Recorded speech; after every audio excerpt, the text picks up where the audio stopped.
It's nice to have two places. Though I didn't pay stamp duty or tax on favour and graces. Whoa, whoa!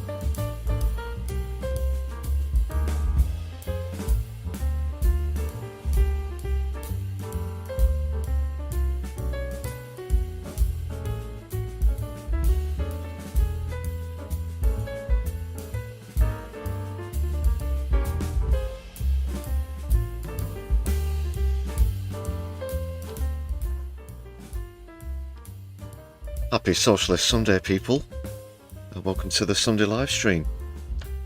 On my left eye, I'm your host Lefty. How is everybody this weekend? Thanks for joining me. Thanks for joining us.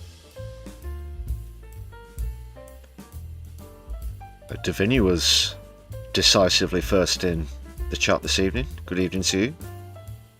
We've got Mo as well, Doc Davies, Specs Bean Farmer. Quality crowd here, Katie Marshall, great to see you. Jamie, Aaron just jumping in the chat as well. Smash thumbs up as you join us on stream, please, people.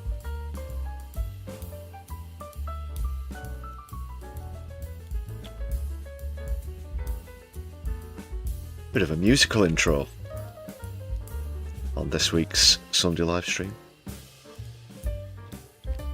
A few more similar clips to come up as well.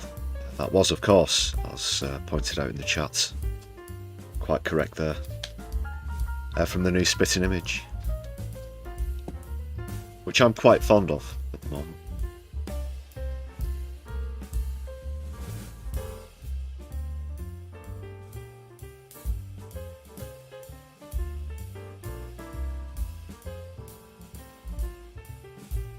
Aaron, there's not an I bloody hope so option on the poll, which gives me a great opportunity to point that out. If you look at the top of the chat, people, you'll notice a poll. We've had a week now for the dust to settle after the inaugural Your Party conference here in the Northwest in Liverpool.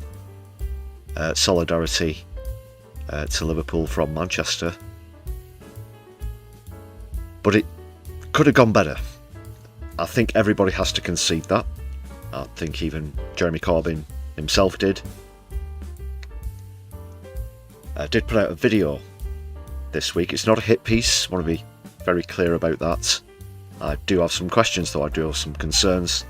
Being someone who isn't a member of your party yet, or the Greens, but concerned about some of the problems that might have been created, as well as the obvious problem of the boycott and arguments and so on. Check that out if you've not done so already. But do you think that after all of that, they can steer back on course, get back on track, turn that ship around, put in your own nautical metaphors yourselves? So say you aye, say you nay, or say you not sure? Please do share your thoughts with us.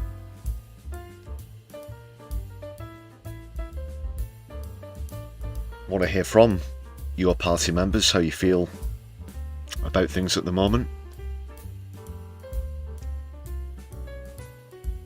But Aaron, perhaps I should have put that option on, because I bloody hope so as well. I really, really do want this to work.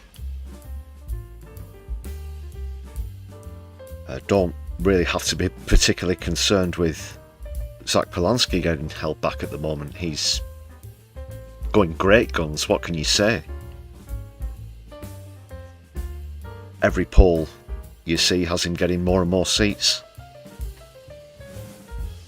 So if they're going to make this unofficial coalition, if there's going to be this left surge with maximum efficacy, I bloody hope so, that your party can do this.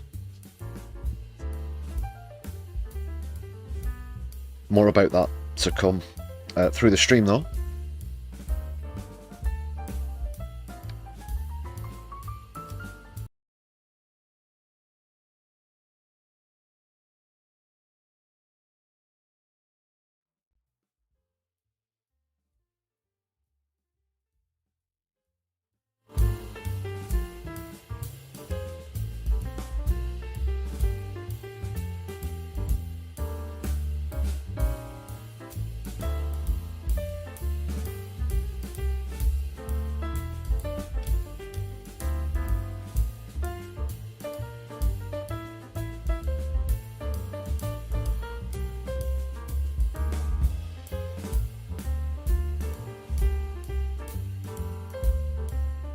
Yep, all well and good now.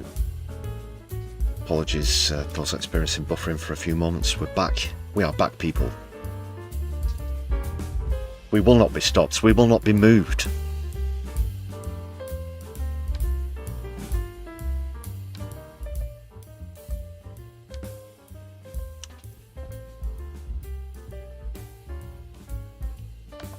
So, no, that's not the one. We need to give thanks to all the members on the channel. First of all, there are going to be a few plugs on tonight's stream, so I hope you're all listening intently and watching intently. First of all, massive shout out to all the members on the channel. Just scrolling up the chat here. It was Davinia celebrating 16 months of membership. Awesome stuff. And there was a great shot on a recent live stream as well that landed you that gifted membership. That was really good. Awesome stuff. And also Specs Bean Farmer celebrating 8 months of membership. And great to have both of you on board. Yes, but the members are down to 88, as you rightly point out. So please, I appeal, get us off of this forsaken number. Not a number that's particularly pleasant to socialist eyes, for obvious reasons, with its associations. If we can remedy that on this stream, that would be fantastic, people.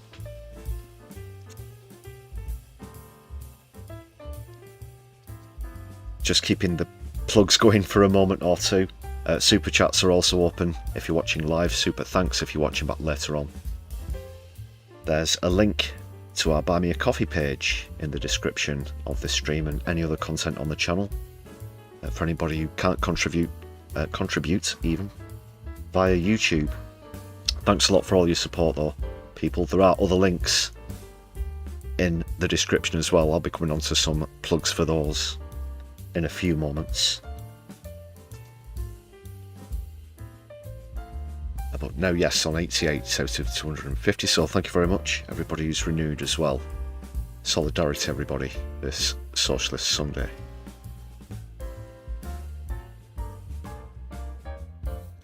Alright, people.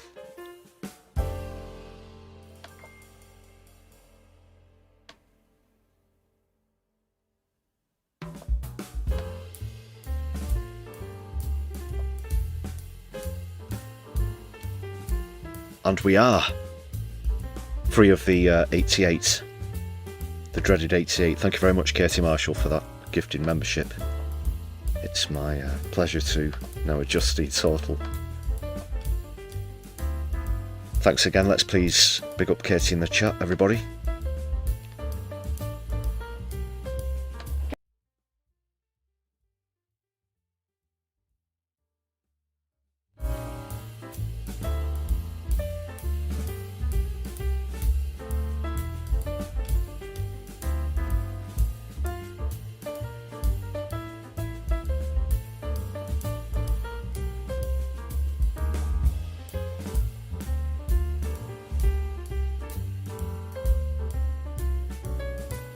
Sorry about the buffering there.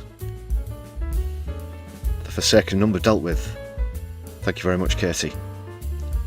KT, I see what you're doing there, Doc. Tea-puns are still welcome on a Sunday. I think Davinia's drinking tea as well. Any day of the week.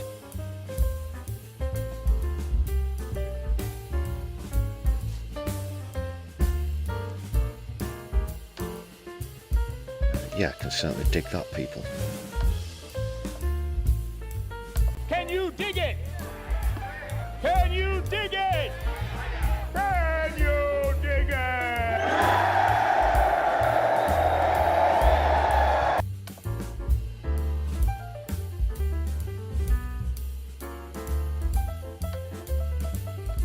Now we've got a lot to be getting on with, people, so we'll dive directly into Keith's Fondue Lounge and see what's coming up on the stream.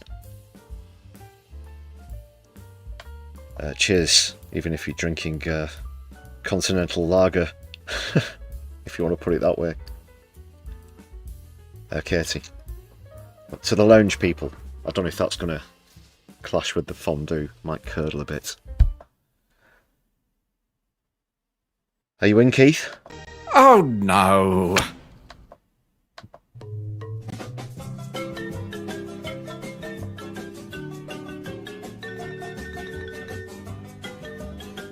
Okay, for some reason we've just got the music. I don't know.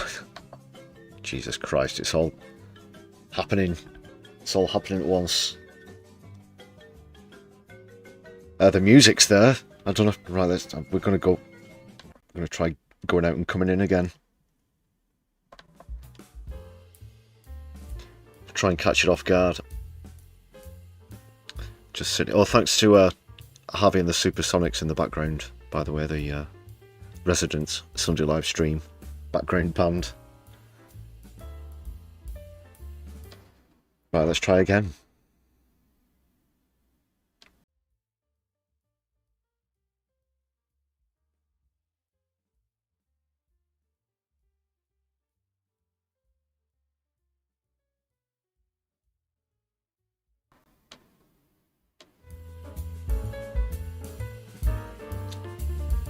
Bastard thing.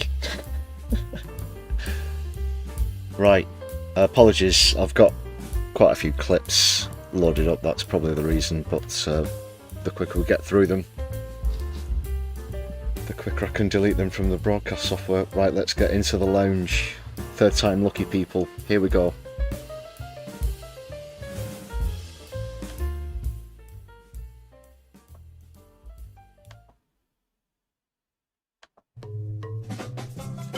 JSO.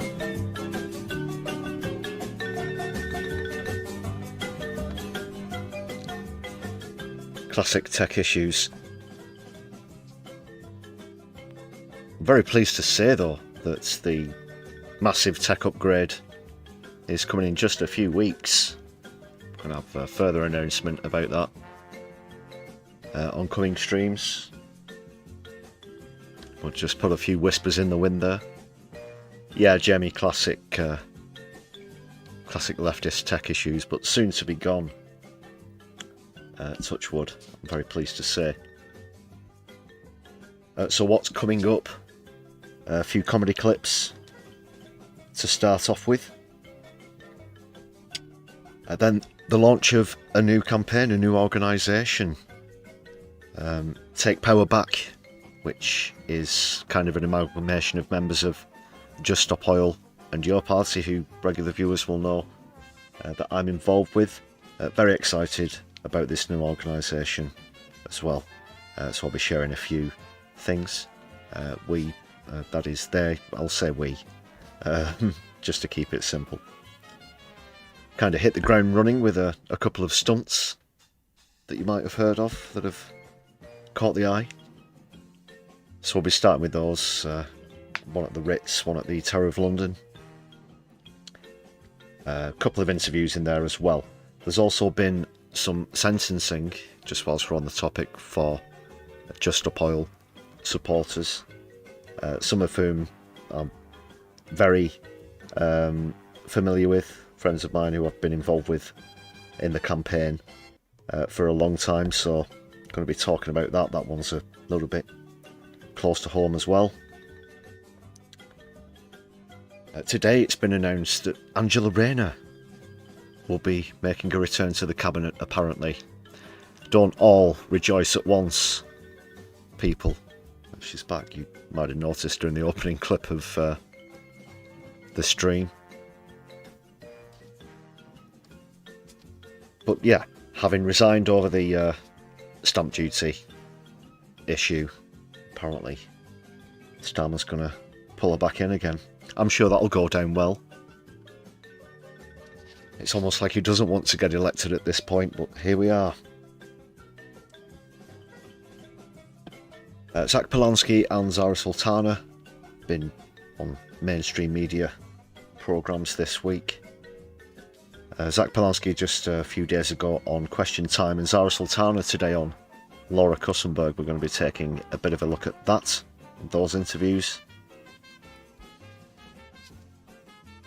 Not wanting to start a panic, but as well as a massive rise in defence spending across Europe, Germany, that's Germany, have announced conscription for 18-year-olds.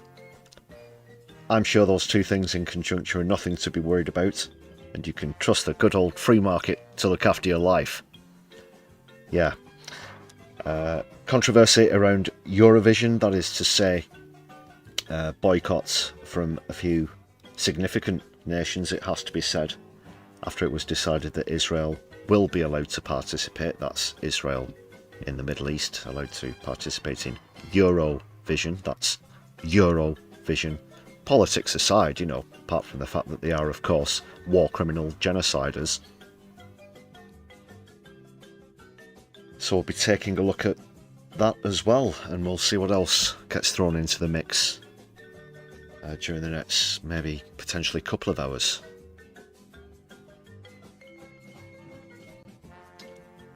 Good point there, Jamie, on Angela Rayner.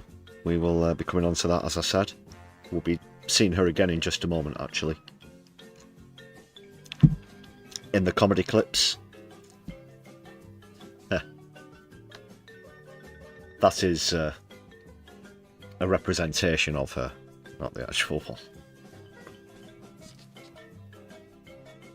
Of course, representing Ashton_, which is not very far at all away from where this stream is coming to you from this evening. Word on the streets around these parts is that she's totally fucked it. The term working class traitor perhaps being thrown around not just social media but also the streets of Manchester. Very disappointed with Labour, very disappointed with Rayner.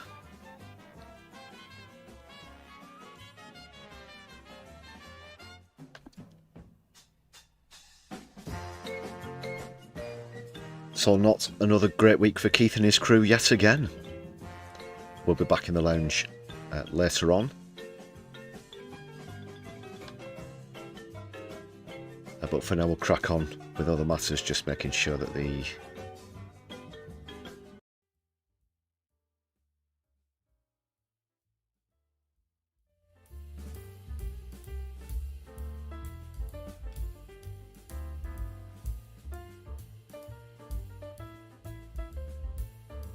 we are defying the tech gremlins this evening, people, evidently.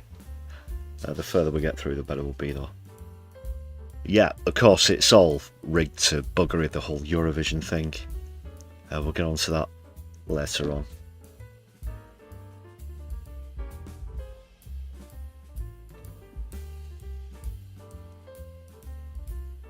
The UK should, by moral standards at least, boycotts, but unfortunately, it's a web of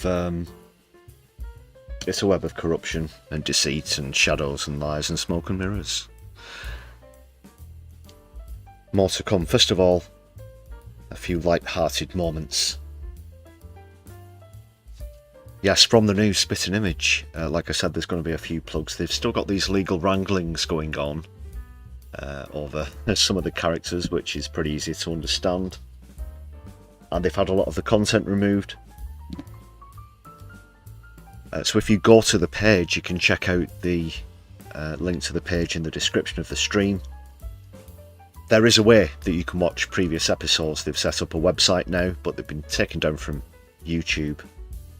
So check out those links if you want to see more. I've strung together a few clips from the most recent episode. Don't normally particularly find festive music to be so pleasant, but these parody versions I've stitched together, I hope you'll agree, are pretty good.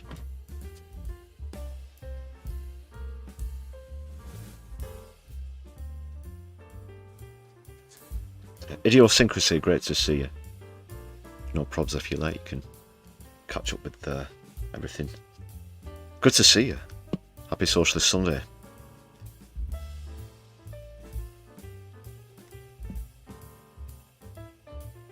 Yeah, not doing too bad myself.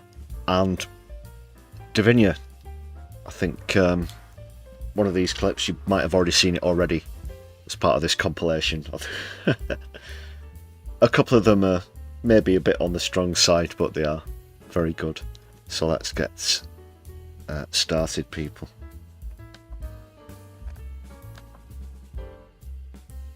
We'll start with some songs and then a couple of the sketches. They're only short, so I've strung a few together. So do enjoy. Check out the link. Just another reminder: the spitting image link in the description of the stream. Show some solidarity. This is good content. They don't have a lot of time to get these videos together on, you know, current issues. So do what you can to show some support.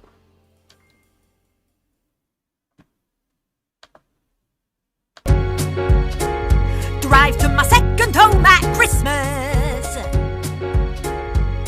It's nice to have two places. Though I didn't pay stamp duty or tax on favour and graces. Whoa, whoa! She's drifted too far to the right, and no Christmas album would be complete without this family sing-along. The bombs are dropped.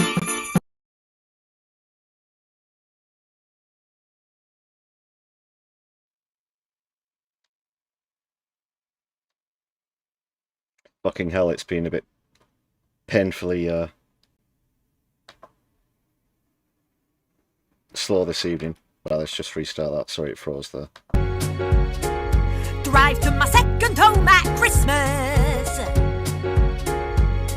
It's nice to have two places. Though I didn't pay stamp duty or tax on favour and graces. Whoa, whoa! She's drifted too far to the right, and no Christmas album would be complete without this family sing-along. The bombs are dropped. The land is red. Thousands injured. Thousands dead. Simply loving my wonderful mass war crimes. And this classic Christmas duet. You're weird. And your orange, it was like fucking porridge. You take all my money, but won't touch my dick. You pervert, you cretin. You're cheating, I'm betting. I'll get ICE to deport you and send you back home. And the boys of the NYPD are still wanting me for fraud. But they can kiss my ass, I won't see court. Also featuring Bezos, Musk and Zuckerberg with Bleed the World. Bleed the world. Vladimir Putin's All I Want for Christmas is Ukraine, Winter Blunderland by Rachel Reeves, and Prince Harry's I Saw Mummy Kissing Santa Claus, a rugby player, that ginger polo player, and some Egyptian-looking bloke, and many, many more. Really good. Check out the rest of his bullshit. I've got a couple of other clips here now, regular sketches, but go check them out if you've not seen them. This is from this week's episode. Or it will be.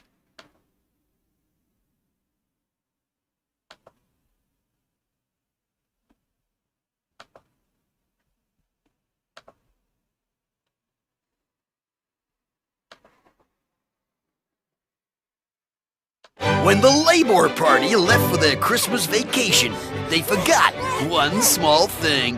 Kia! Fucking hell, Tony! We've left Keir in charge of the country! Alone!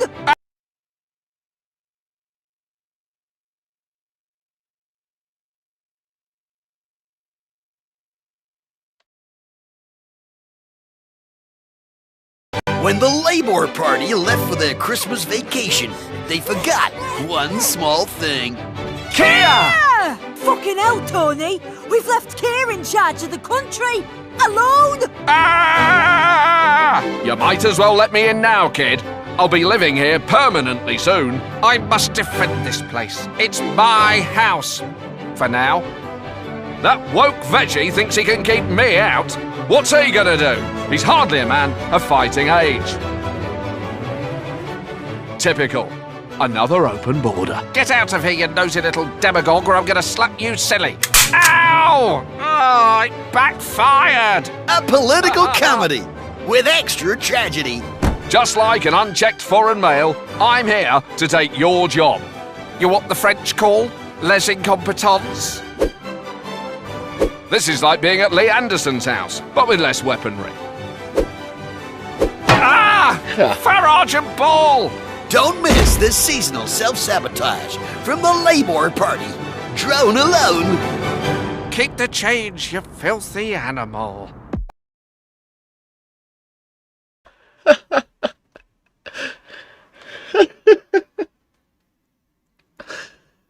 Oh, God. Oh, there's more. Bit strong, this.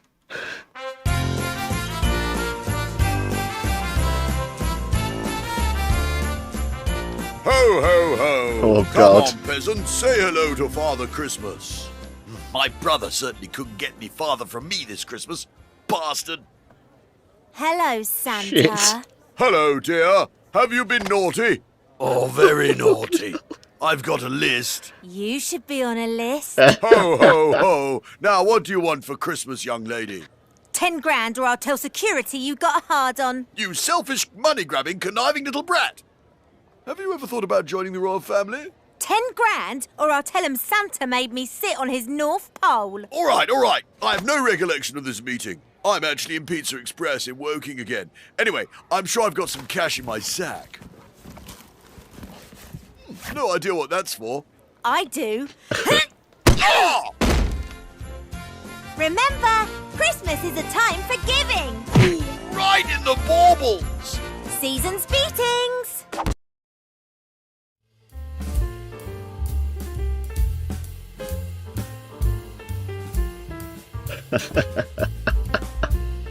You should be on a list. Yeah, so show some support for Spitting Image, going through their legal wranglings at the moment. Solidarity with Spitting Image. Sorry about the technical difficulties. I think we're up, well, touch wood, we're over that hurdle for the stream. And thanks to Vinia for throwing up the static emojis. 30p Lee being mentioned there. It's like Lee Anderson's house, but with less weaponry. Yeah, 30p Lee, Lindsay Hoyle, Keith, and Sony. Solidarity. More comedy clips coming up. But the first series of clips, and the first story in fact, is something that I hope is going to raise a smile. Of course, some months ago now, JSO carried out their final march. Another group called Youth Demand have still been going strong throughout. In fact, brought you some exclusive content on the channel of Youth Demand in Manchester and so on and so forth. But now, people, after quite a wait, and yeah, I'm very pleased now to be able to actually tell you officially, a new organisation is born. Take Back Power. So what's it all about? Well, it concerns the redistribution of power. The clue's in the title. Taking power away from billionaires, taking the wealth hoarding away for the better good of the public, I'm going to show you some clips about this great new organisation. I've got some plugs as well in there. People just want to be clear. This is obviously an unofficial appeal, but obviously being involved with these organisations, it's very close to home. First off though, have to thank Idiosyncrasy for the 5 gifted memberships. Solidarity for that. That takes us up to 93. Let's please give a shout out to Idiosyncrasy in the chat, everybody. Just the total.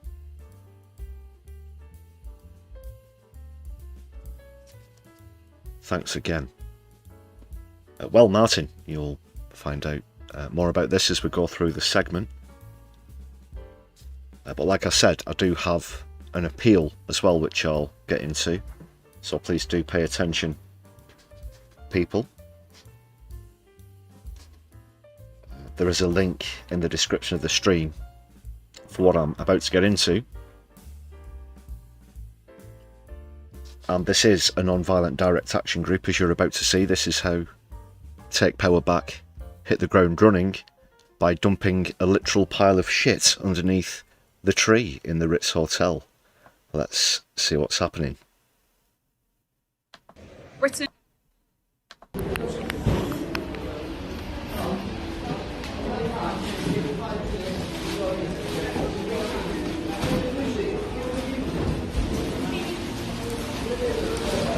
How do you like that? Well, first of all, the so-called security guard stood there. We'd like to make a donation. Here's your donation.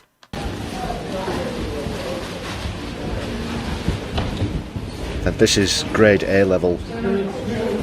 I mean, look at this.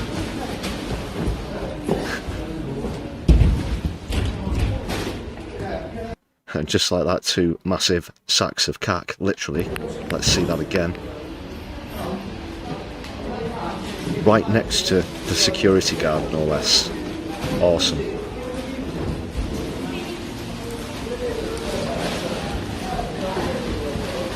Putting on the Ritz. That's right, Mo.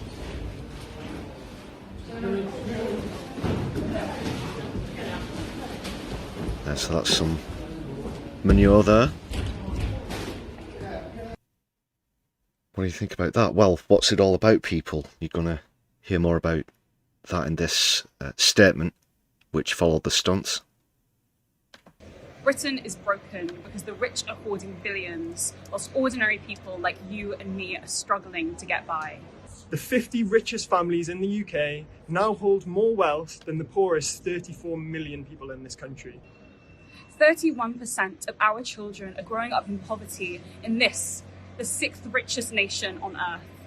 Young people especially are in crisis, facing rising unemployment, a never-ending cost of living crisis, extortionate rents, and being locked out of home ownership forever. Our present is blighted by our government's complicity in the genocide in Gaza, and our future is one of ever-worsening climate breakdown. Absolutely. You might recognise David from other content on the channel. Gave a great speech outside Shell HQ during Just Up All's final march. Yeah, it was a pleasure to take part in that, as well as everything else I've done with JSO, but David himself is a great guy. I know that he and others have put a great amount of work into getting this organisation and campaign together. But it doesn't have to be this way. Why should the rich pay a lower effective tax rate than us, the hard-working majority? Fair tax would mean that the wealthy pay their fair share, so that we can have functioning public services, whilst also tackling rising temperatures and lifting our kids out of poverty. To fix Britain, we have to tax the rich. Look, we're not pretending to be experts, but when millionaires themselves are asking to be taxed more, when you have trade unions, NGOs, economists, and the like, all asking for a higher tax on wealth, when 3 out of 4 of the British public also want the very same thing, it is ridiculous that our government has yet again failed to deliver. Their failure to act decisively has destroyed trust in politics, and their most recent budget does nothing to restore that trust. So while they continue to pay more attention to the millionaire bond traders than the electorate, social unrest is brewing. We'll get that it's complicated, but democracy is about freedom, fairness, and the right to contribute to the decisions which affect our lives. This is why we're demanding that ordinary people, the people most affected by inequality, have a say in how to tax wealth, through the means of a legally binding citizens' assembly, a House of the People. Take Back Power is demanding that the UK government releases a statement that will immediately establish a permanent House of the People with powers to tax the rich in order to fix Britain. Until this happens, it's our duty to undertake non-violent direct action. To protect our country from the super rich who are driving us towards collapse. It's time to take back power. That's right, people. So, to replace the second house, the House of Lords, that is, with a House of the People, via citizens' assemblies, something truly representative and prevents legislation that only benefits the already wealthy, that puts through legislation that taxes the multimillionaires and billionaires properly, so that we can solve this wealth gap issue, which is the overriding issue, whatever your political politics are about. That is it, whether it is climate, social issues, poverty, whether it's the NHS, whatever it might be. Billionaires, when you go up and up and up and up and up the line, the buck always rests with them, and they've got the most bucks, and it's time to take back what's ours, I think, people. So, a very good opening statement there from Take Back Power. There was another formidable stunt as well this week, as I said, hitting the ground running. The crown jewels were the subject of this stunt. Let's see what's happening.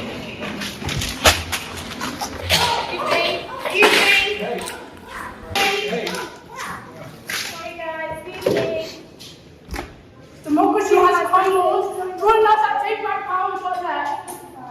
Britain is broken. We've come here to the jewels of the nation to take back power. Join us at takebackpower.net. There are homeless people dying on our streets. This is the most dangerous time of the year for them. And we have the rich hoarding wealth. This is disgusting. Sign up for action with us at takebackpower.net. So this was at the Tower of London, of course, the home of the crown jewels. And I'm going to read out a press release now, following this great second stunt. I'd like to know your thoughts about this kind of activity in the chat, or if you're watching back later, please, people, do share your thoughts. So what's this all about? Let's see what's happening.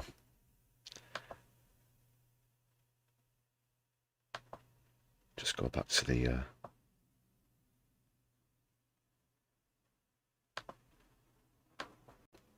screen. So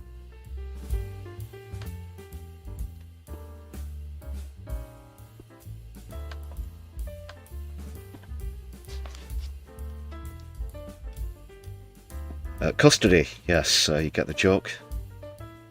Bit similar to one I made myself a short time ago.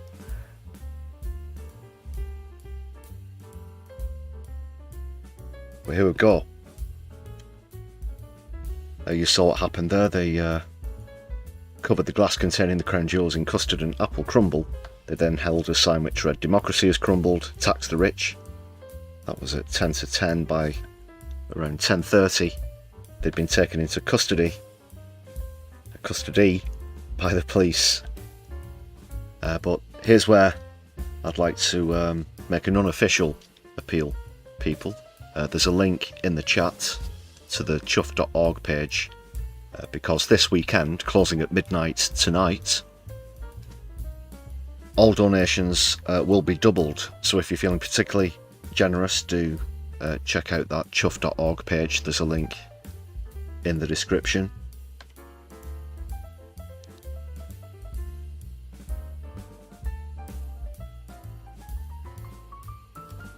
So in the statement they said, since 2011 the poorest 10% of households have paid a combined tax rate of 44% on their income and wealth gains, whilst the richest paid just 22%.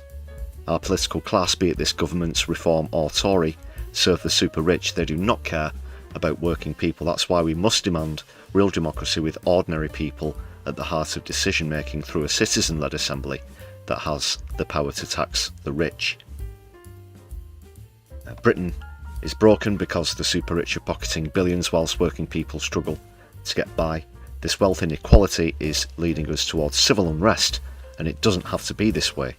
Billionaires should not pay a lower tax rate on wealth they generate doing nothing than those of us working jobs. It's time ordinary people get a say on how to tax wealth with a permanent House of the People. And that is true where civil unrest is concerned, whether it be because of climate collapse or otherwise. That is very likely to happen within the next decade and a half. And that's not scaremongering. This is from leading scientists, Scientologists.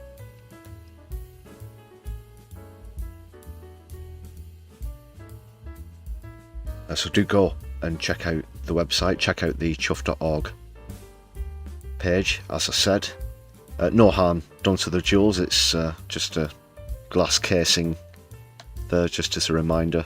I want to hark back to other similar JSO protests, the sunflowers and so on and so forth. The actual thing on display doesn't get damaged. So where the doubling comes from, Martin, notice a question in the chat there. It's not from multimillionaires and billionaires, it's from some very generous people who have agreed to double donations. We're talking about the likes of doctors and this kind of thing. So a group of them have gotten together and agreed to double donations, and it's going towards setting up the campaign. It's very new, it's brand spanking new. This is going to be a very long term, hopefully nationwide campaign that we're talking about, so it will help out with the initial stages of that, and for setting up these citizens' assemblies, as you saw mentioned in the videos there. If you want to find out more information, check out the website. You've seen the name mentioned a few times, takebackpower.net. Let's go and check it out. In the meantime, yeah, I'm happy to try and answer as many queries as possible. Just a reminder, of course, this is not an official Take Back Power stream.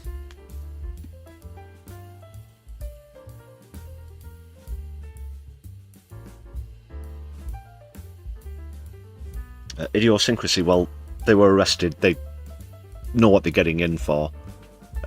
Trained with non-violent direct action, trained with the legal wranglings of these kind of actions as well. And as with Youth Demand on Just Stop Oil, great support networks, including police station support as well. So these, I can tell you definitely for a fact, these aren't a bunch of amateurs who've gotten this organisation together. We're talking about people who are experienced in non-violent direct action. They're great people as well. I won't name names unless I've been given explicit authority, but if any of you happen to be watching, solidarity. And yeah, wish them well.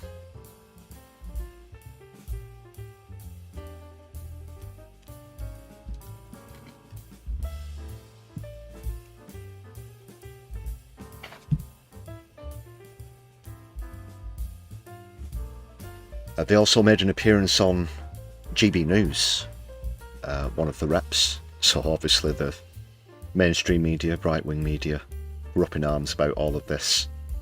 So this interview took place after the action at the Tower of London. Outrageous! So let's see what was going on there, people. To our next story this hour, did you think coal in your stocking was bad? How about a pile of poo? That's what greeted the visitors at the Ritz in London after campaign group Take Back Power dumped manure by the Christmas tree in the hotel lobby. Well, spokesman for Take Back Power, Arthur Clifton, joins us now in the studio. Why did you do it? We're demanding that the UK government immediately call... Sorry, it was after the Ritz, not the Tower of London. Apologies. ...an emergency House of the People with powers to tax the rich. A parallel parliament? Not a parallel parliament. It would be replacing the House of Lords. But what I want to focus on here is the fact that the UK, our country's in total crisis. What we have is the 6th richest country in the world and 14 million people in poverty. That's what we've got in this country, poverty, not which is unacceptable. Are we going to argue about the definition of poverty here?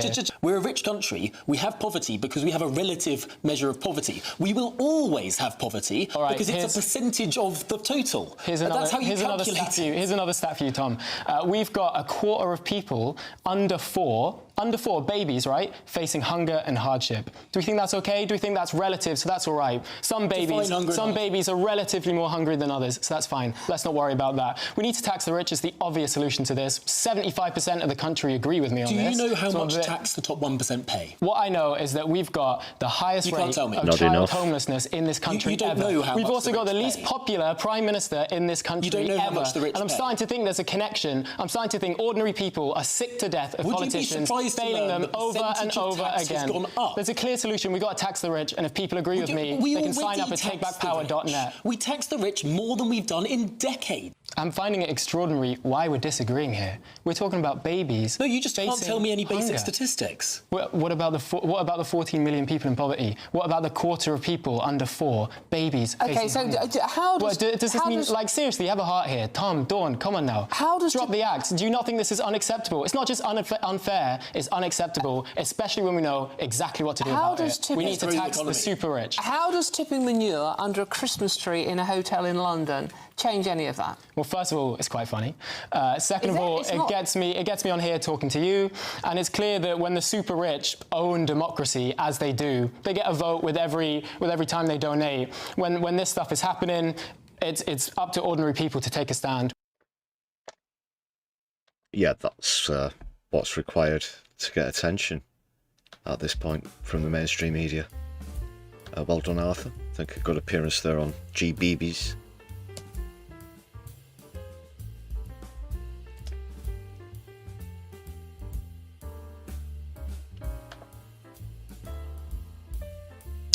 Well, yeah, Martin, it literally is, and we're going to go on to this JSO story now, but it is made up of JSO and youth demand.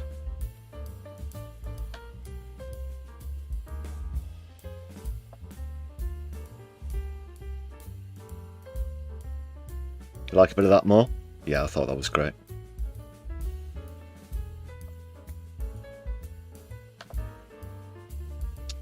But that does bring me on to this story, something else that's pretty close to home as well. One of these supporters jailed for up to 30 months for the M25 gantry actions. 2 were acquitted, but one of those who was sentenced is someone who's involved with Just Stop Oil. From when I first got involved with the organisation in the very early days, and from here in the northwest as well, and in fact went on my very first action with Jane, as you can see towards the middle of the picture there. So solidarity with all of these supporters, all great people.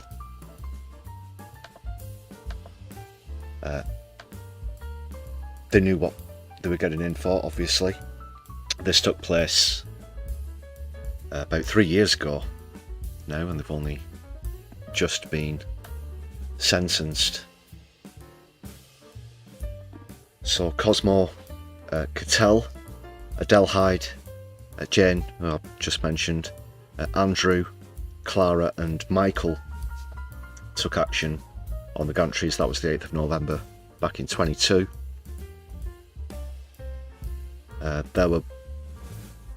They were among scores of Just Stop Oil supporters who climbed on gantries that week in order to sound the alarm about the government's plan to licence over 100 new oil and gas projects against all expert advice. And we did get that demand met eventually. I didn't take part in this particular action myself, although I do know a lot of people who did. There have been other sentences as well, but just more on this case, because it's one of those cases where they weren't allowed to state their motivations, they weren't allowed to use climate science in their defence.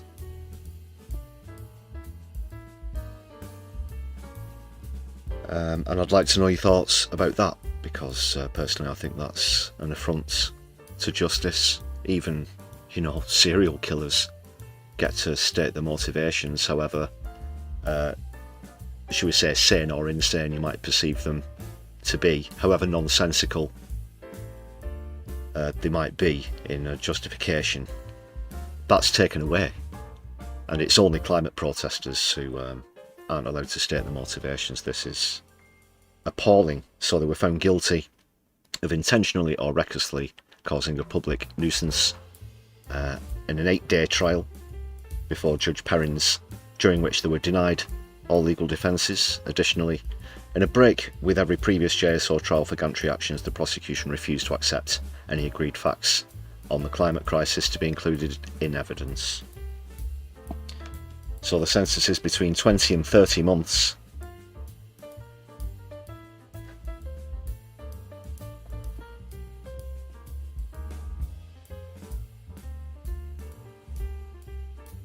They'll serve 40% of those sentences.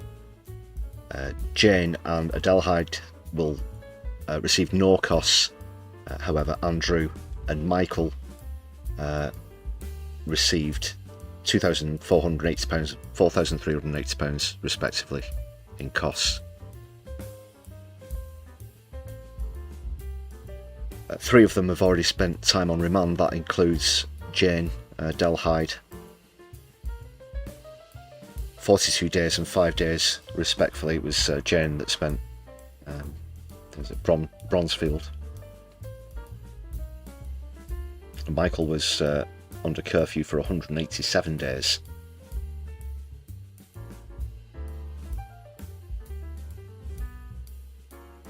So I'm going to read a quote here from Jane, who's visually impaired and a former Crown servant from Rochdale.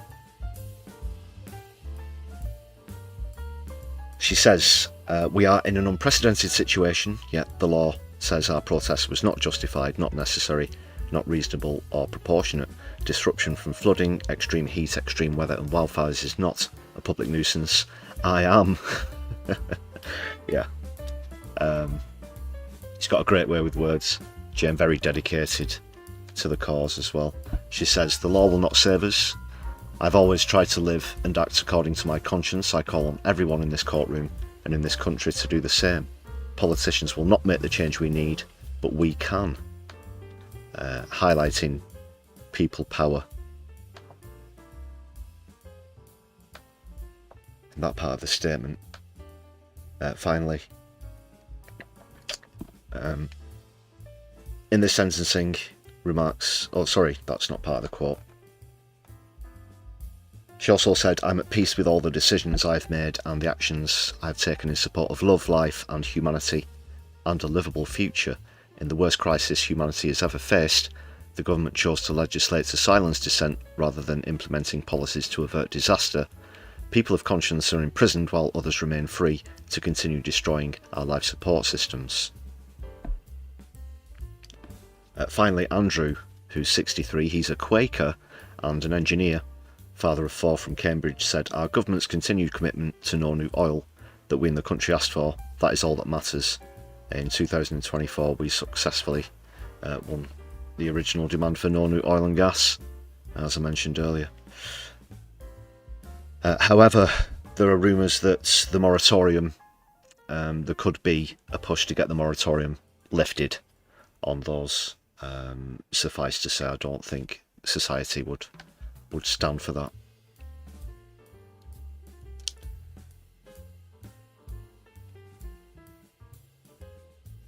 So solidarity with all of those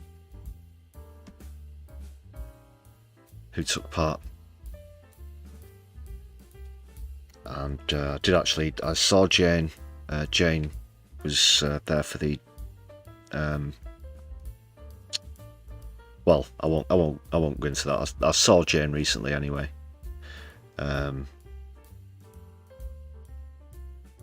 So it was good. It was good to see her just before the sentencing.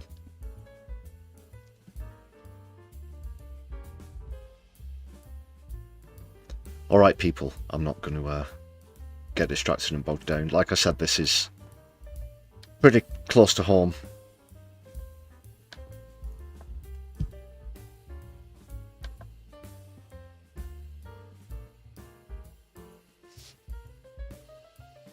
That's who David Lammy, thinks should be occupying our prisons. He can go on and on about trying to remove our rights to a jury because the prisons are overcrowded, but just look at who you're filling them with.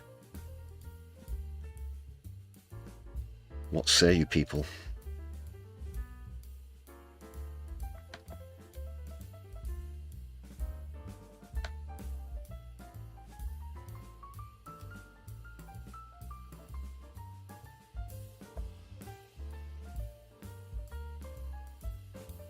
FSM is the dog in the house.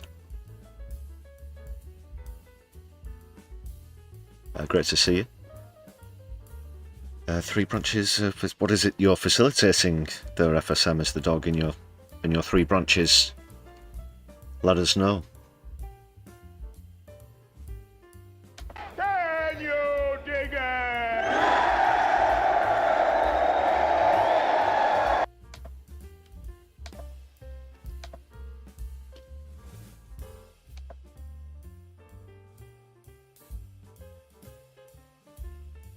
Just queuing up the next article, people. Please make sure that you've hit thumbs up on the stream. If you've joined us fairly recently on the stream, please also make sure that you've contributed to the poll. Let's see what's happening with that. So whether you think your party can get back on track. Currently 41% say aye, 24% say nay, 34% aren't sure.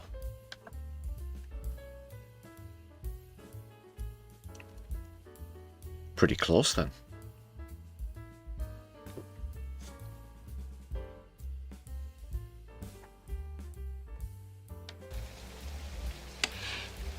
Socialists.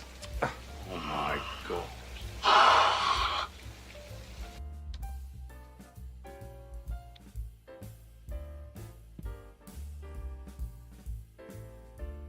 So a story emerging today, people. Angela Rayner will return to cabinet, apparently, according to Keith. Now, that's the way it is in UK politics. 1 minute you're thrown to the back benches in disgrace. Just weeks later, welcome back with open arms, all's forgiven. So he said the hugely talented Angela Rayner will make a return to the cabinet following a resignation over tax scandal. Of course, it was the stamp duty on one of her multiple properties. Former Deputy Minister quit in September after it emerged that she'd failed to pay 800 grand on the flat in Hove. An investigation found that she had acted with integrity, but her failure to get the correct tax advice on the purchase fell short of ministerial standards. But she apparently remains a major force in the Labour movement, according to Keith.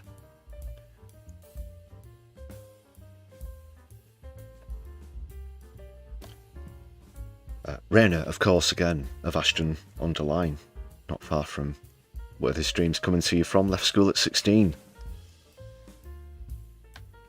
And Keith added she's the best social mobility story this country has ever seen.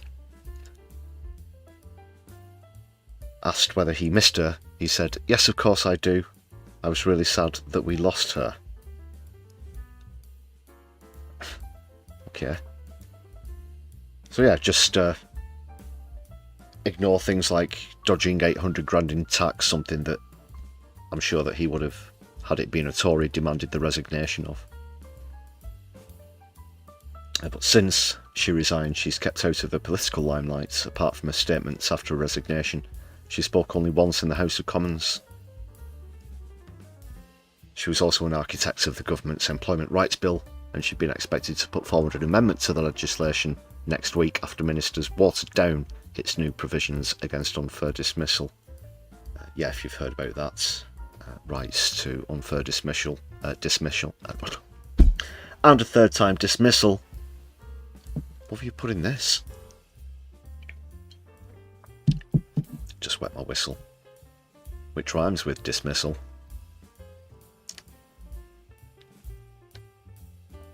So I was going to say they're watering it down, removing workers' rights.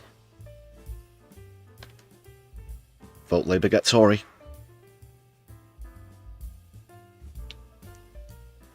But he's already had the reshuffle, so is he going to create a new position for her? Who's he going to boot out to get her back in the cabinet? Because she won't be Deputy Prime Minister, of course. There's already been a vote on that. Lammy sits as interim deputy.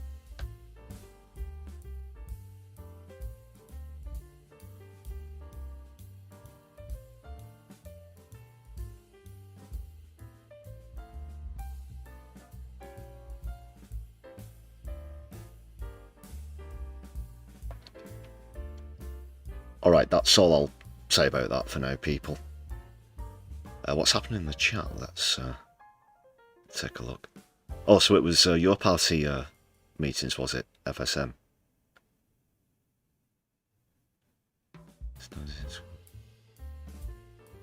Well, yeah. Awesome stuff. I've been involved with Citizen Assembly organisations myself.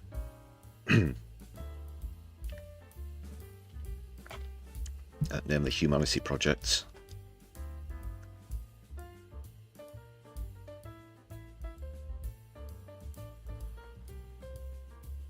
It looks like a lively debate, as long as you're all keeping it polite there. Keep your comments coming in the chats or in the comments if you're watching back later on, people.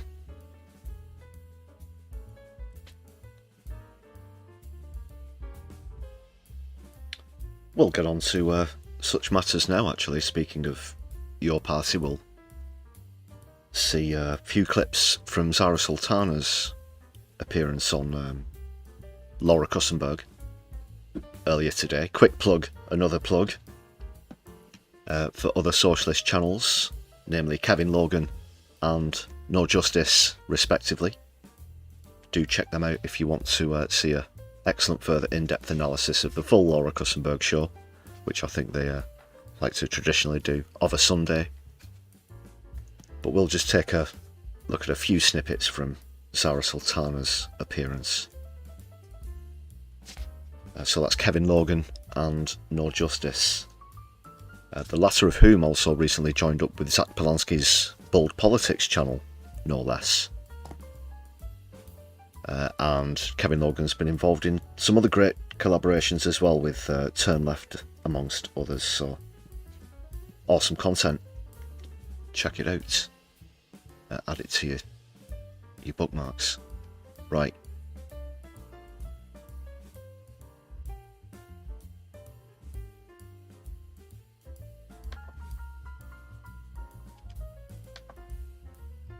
Don't worry, that logo removal was scheduled. It's not another gremlin.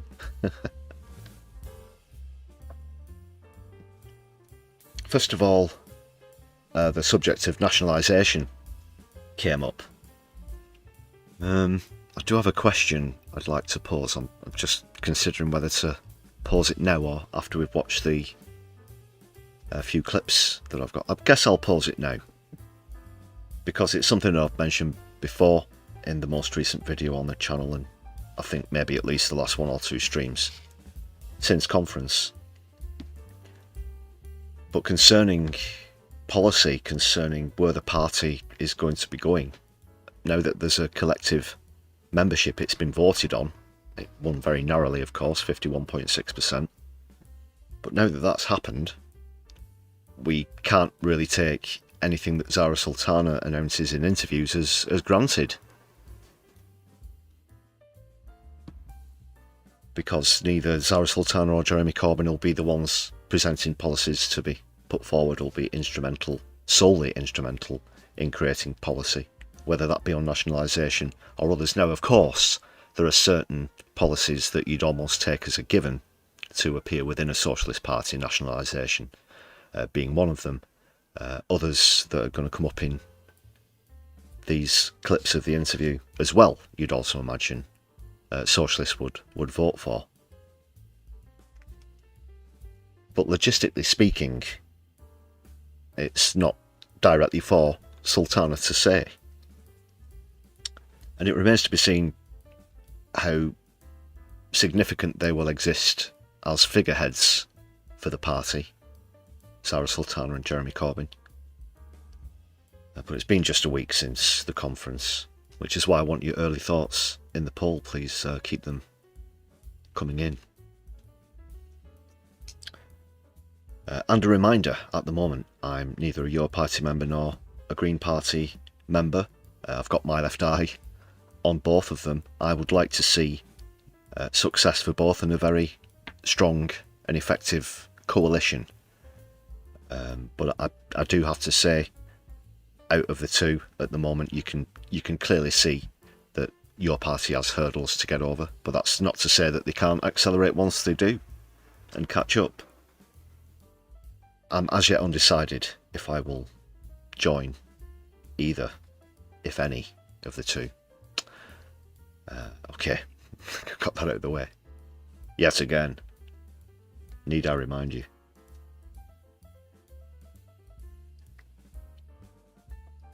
So here's the first segment from Zara Sultana on nationalisation.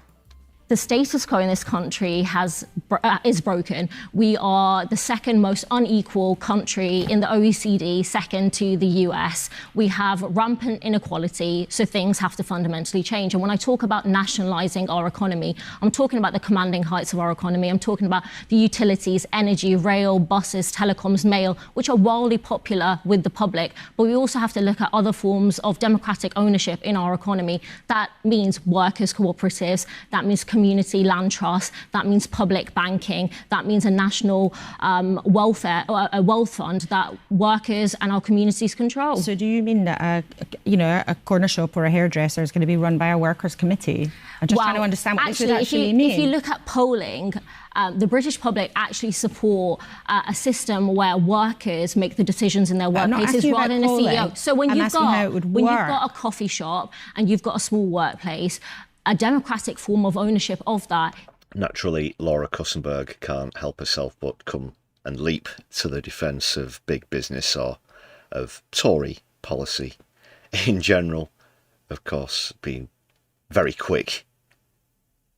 Is a workers' cooperative where workers own the shares in that company, they have better terms and conditions, the profits are shared amongst the workers, and that is a form of democratic ownership that does very well across the world, including in the UK in many cases. And would that be something that... So there would be obviously different levels to this, or whatever you want to call it, tiers, tranches, depending on the size of the business that we're talking about, but workers at all levels, including in hairdressers or newsagents, whichever she mentions, deserve to have more rights, or at least more of a share of the profits. It should be a mutually invested thing financially.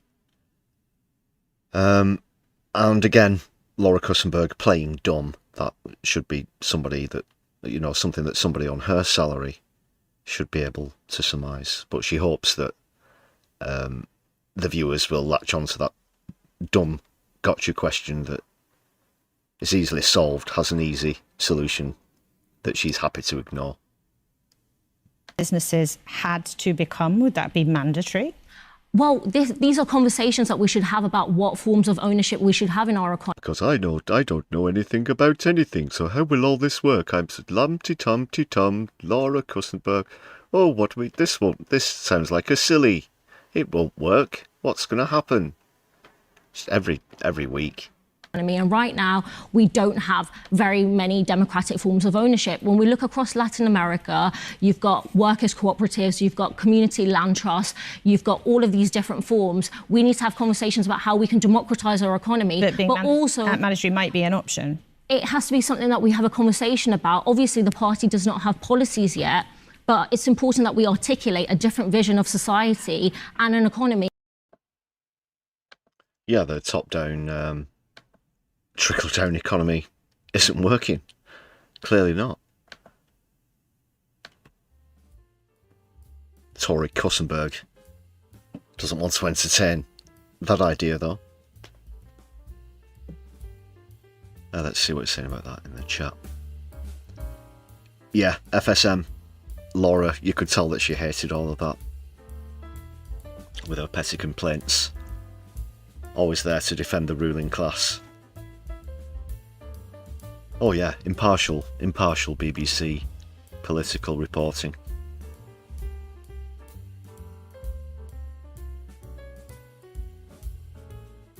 And not even engaging with the answers, as you rightly point out there.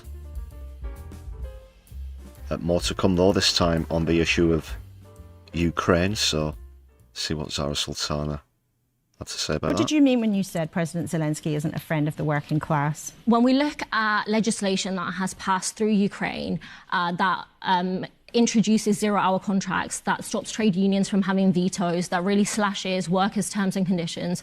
That is what I mean when I say President Zelensky isn't a friend of the working class. That is to say that despite the war that's happening in Ukraine, we shouldn't have to sacrifice workers. And it's important that we recognise what's happening in Ukraine is an illegal invasion. It is indefensible, but we have to look at what is happening. And Keir Starmer leading the European hawks into an endless war where the interest of Ukrainian people and the Russian people to end the war isn't there. It's simply about arms manufacturers increasing their profits, where this government just wants to sell even more long-range missiles rather than negotiations being the focus and ending this war. Isn't the interest? Yeah, it's scary on a massive scale, and this is something that people have to be far more alarmed about than the fucking small boats or whatever. You know, the mainstream media keep pushing to the front of the headlines. The raising defence spending in what appears to be a gearing up for industrial military complex fuelled geopolitical war is scary. Yeah.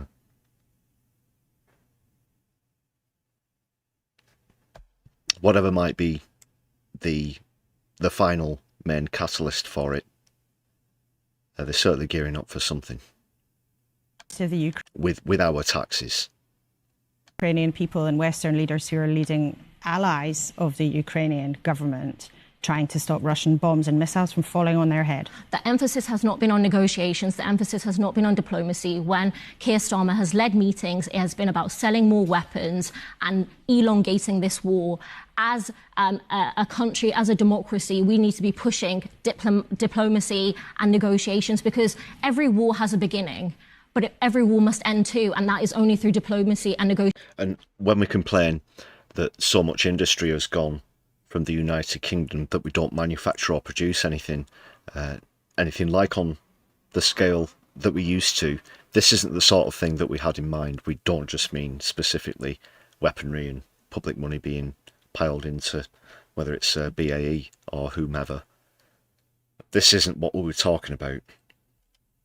The question is always how many people have to die before we get to that point. Do you think Vladimir Putin is remotely interested in ending the war? He has to be. He has to end this war, and it's about putting pressure, and this government already has put sanctions on Russia. Russia has already been excluded and boycotted from sports competitions, from music competitions. It's about exerting pressure on Russia to meet at the negotiation table, but it can't be with a government that is actually just focused and prioritising arms sales. Yeah, one of the things that's the catalyst for this is how much we're pumping in to Ukraine at the moment. I don't have any more affection for Putin than I do for Zelensky, either for the same reasons that Zara Sultan has pointed out, and others, lest we get into the literal fascist factions of the Ukraine army, the Azov regiment as they're known.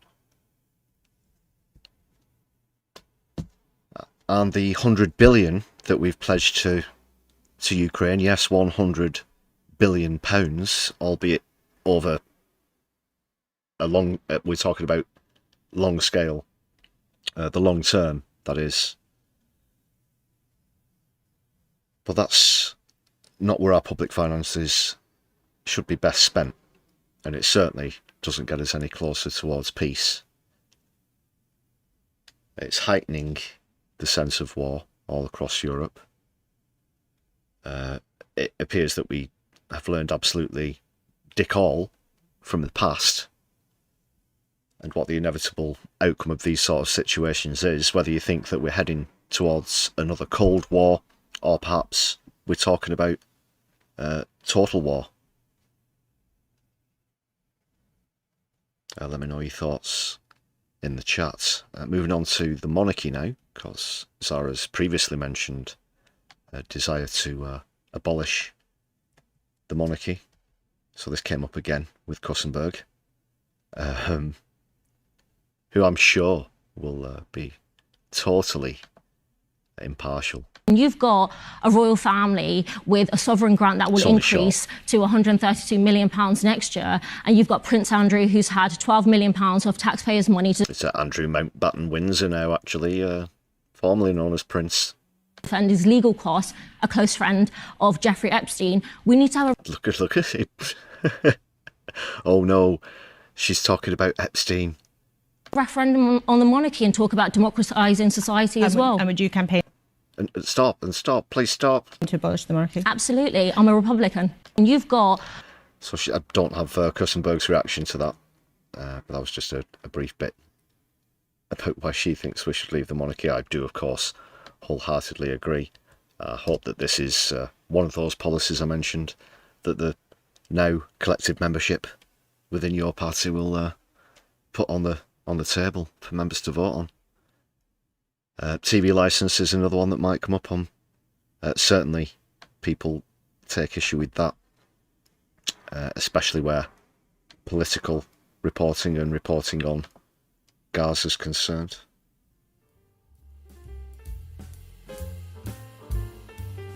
And they're supporting Eurovision, which we'll be coming on to in just a moment, as you mentioned in the chat. What's the latest on the poll for your party as it stands? Can they get back on track? 42% say aye, 21% say nay, and 36% are not sure, so the ayes have it at the moment.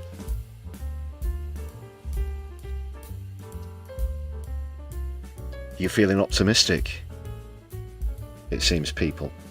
I like to try and stay optimistic as well, because that would be good for us and bad for Starmer. Oh God!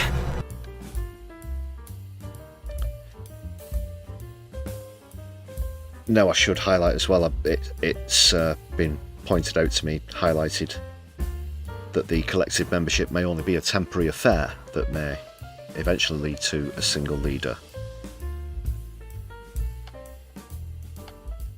So mathematically, at least, that doesn't permanently rule out the chance of either Zara Sultana or Jeremy Corbyn leading the party.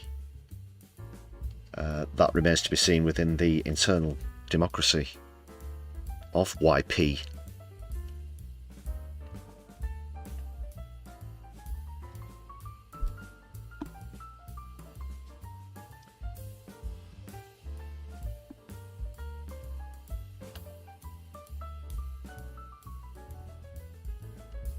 We're going to hear from, well, we're not going to hear from, got him on the line, and on the line now, not quite yet, who knows, perhaps someday, but we're going to take a look at a compilation of clips put together by the Canary of basically everything that Zach Polanski had to say during his Question Time appearance, which was on Thursday evening here in the UK. Someone also put up a list of how much time each of the people on the panel were allowed to speak. Very interesting that Zia Yusuf, who was representing Reform, got the most, I believe, with almost 7 minutes worth. Zach Polonsky, second bottom, I think. But anyway, this is what I have to say. One comment in particular apparently caused some controversy. He faced some accusations of looking down upon and talking down to care support workers, which was, I think, pretty despicable spin, if you want to put it that way. Because I understand what Polanski is trying to say in that part of this segment, so it's all just pretty much stuck together by the Canary with subtitles. For anybody who missed Zach Polanski's appearance on Question Time this week, here is literally everything he had to say.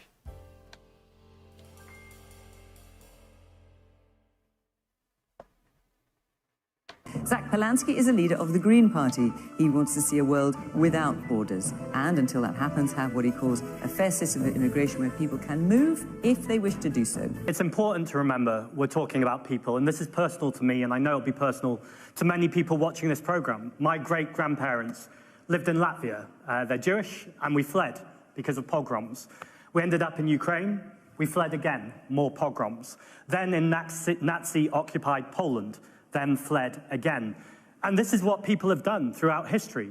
They have fled because they've moved because of war or persecution, or they've moved because of people they love or that they want to travel. And do you think there should be any limits on those numbers? Judging from your manifesto, you don't. Well, I think we need to be really clear about the numbers. This year, 800,000 people have arrived in this country. 400,000 of them have come to study.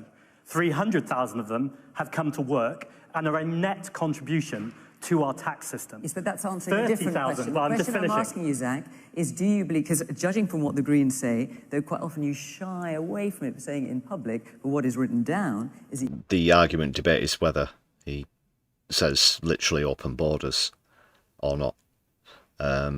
Within that, I just want to point something out as well, where migration is concerned, and I'm sure that Zach Polanski will agree with me on this point.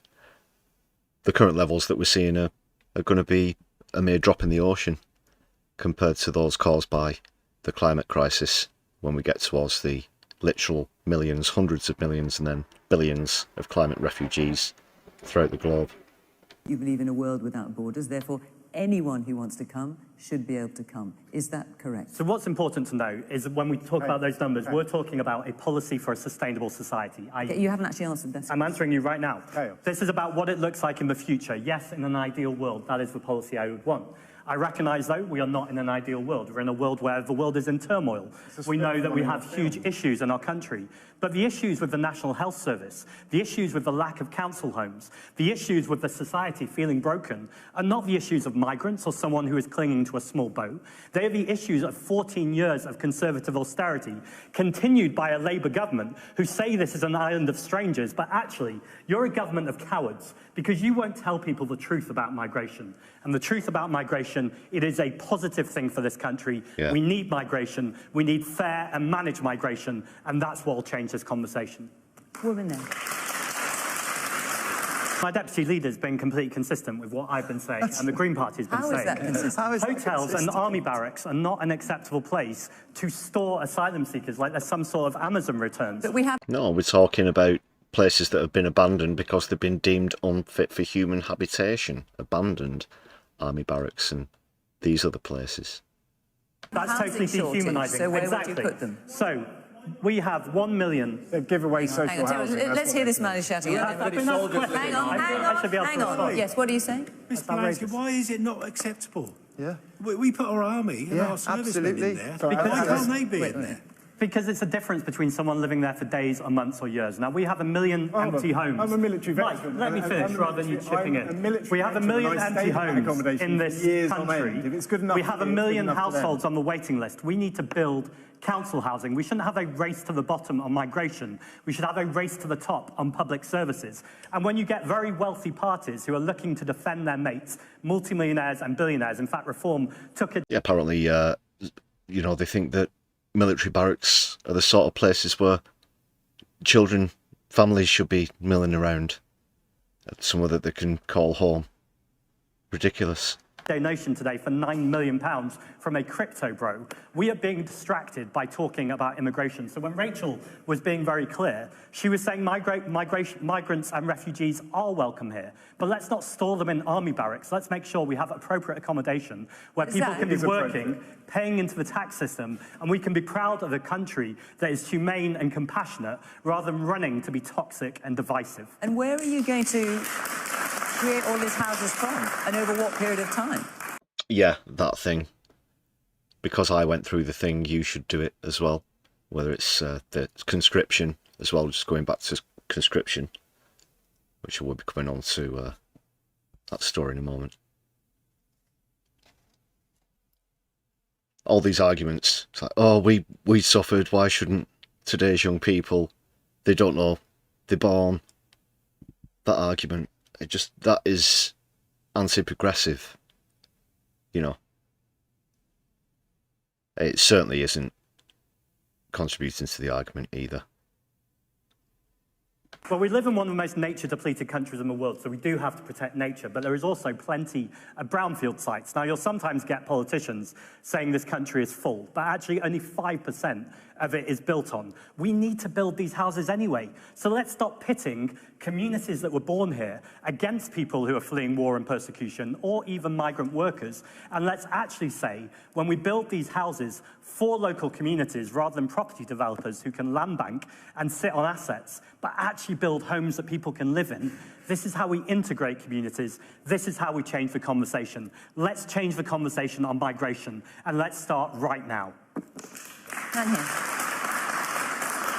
said a few times tonight about open borders, despite the fact that I've contradicted that and said that I want to talk about fair and managed migration. And the reason why I want to do that... It's because open borders is part of your policy. It's in your manifesto. Hold on, it's not in Have you read it? It is not in Have you read your manifesto? Have you noticed how rattled they all are by the Green Party? Because actually what I'm talking about is something very pragmatic. I don't think so. We have an Have you read ageing... your manifesto? Am I going to be allowed to talk? Just ask the question. We have an ageing population. Or he hasn't. We've had a declining birth rate, the lowest birth rate for the last 3 years. And ultimately, we have pensions to pay. So we've got people coming over here who, on average, as a migrant worker, are contributing £78,000 over the time, then going back to their home country and not taking out of our system. So they are a net benefit. Most people in this audience and watching this at home will have had an experience of a care worker. 1 in 5 care workers are foreign nationals. Now, I don't know about you, but I don't particularly want to wipe someone's bum. And I'm very grateful for the people who do this work, this really important work, whether it's in the care sector. Well, that was the sentence that caused the uproar, wasn't it? It's like, how dare you condescend care workers? No, he was making a perfectly valid point, and that is what happens. A lot of migrants who come here to work do a lot of the jobs that people consider beneath them. We're talking about segments of the care sector, as Zach's pointed out, people who wake up at the crack of dawn and go and pick fruit and vegetables, people who work long hours in factories, you know, very repetitive work. Things don't just fall out of the sky. And we're not quite at levels of luxury, automated communism that we might like to be at. So they do make a great contribution to society, and the pile-on, or the attempted pile-on, onto Polanski over that, I think was pretty churlish and unnecessary, to be honest, pretty desperate as well. And as Zach pointed out, other parties clearly are rattled by his recent and continued success in the polls. And so what he was actually doing was saying how essential they are, particularly to the care sector, and should be appreciated for that and should be paid properly for that as well. Whether it's in the NHS. Now, I met with the leadership of the BMA recently, the British Medical Association. It's not true that 50% of doctors can't get jobs. That's after 1 month. Now, that's okay, not okay. We need to work on it. But it's not the problem of migrants. We need to listen to people. And next week, I'm going to be going to Calais because I actually want to listen to the people who are having these experiences, both in terms of the boats that we're talking about, and not to go back to it too much. But the reason why people don't stop in France is a safe country, but the UK is also a safe country. And we can't expect every single migrant to stay in France. And largely, they have people from the Congo and from the Ivory Coast because of colonization. And so if people speak English, that's why they want to come to England. But Zach, why should you take anyone that doesn't make a... Ken, I'm just putting you down. An open border does nothing. Both of those approaches bring division. Our approach doesn't. Margaret Thatcher said there's no such thing as society, and then the Tories over 14 years shut the community centres down. How do you expect people to integrate if they've got nowhere to gather together, to pray together, to eat together, even to disagree together? English language learning for foreign nationals has been cut by 25% over the last 10 years. The last thing I want to say, as soon as I got off the train today in Dover, a woman recognised me and she said to me, we are not obsessed with immigration in Dover. Actually, the things we care about are our NHS, our libraries and our schools. We've had an immigration... This is an immigration... Yeah, so cut the scapegoating, escape the standing on the coast, you know, pointing at the small boats, all this rhetoric, because it's beyond reprehensible at this point. Special, but when are we going to have a cost of living special, or a climate special, or a tax for rich special?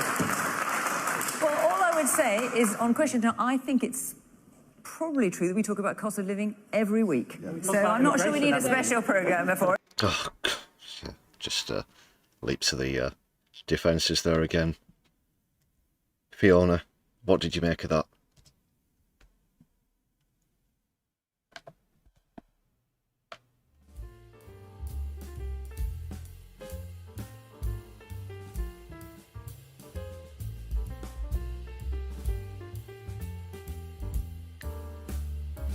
Yori Gibson, how you doing? Nice to see you in the chat.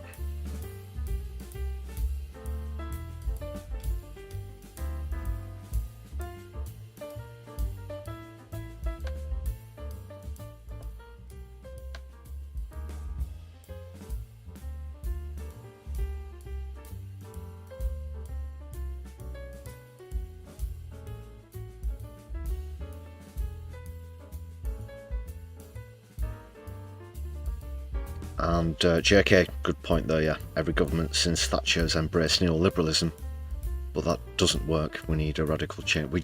We need socialism. People, that's what's required. Solidarity. This Socialist Sunday. Socialist Sunday.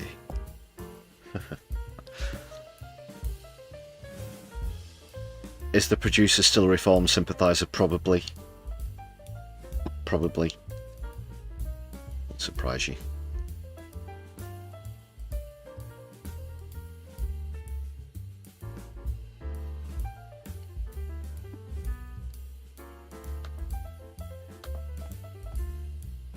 On to other matters though, because defence and defence spending came up amongst all that. Just very quickly want to address this story which came out this week as well. Don't know if you heard about this, as well as the protest against it. So it's a voluntary military service programme for 18-year-olds.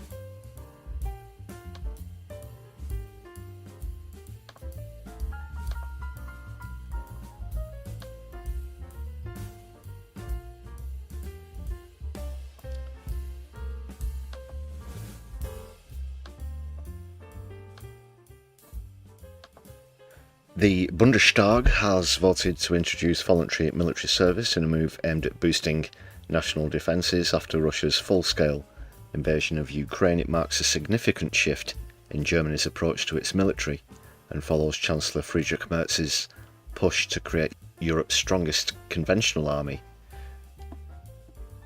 Wow.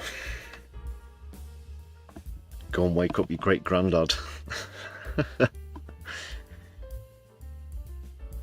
Yeah, and they've got conscription, and they're going to be the largest army in Europe.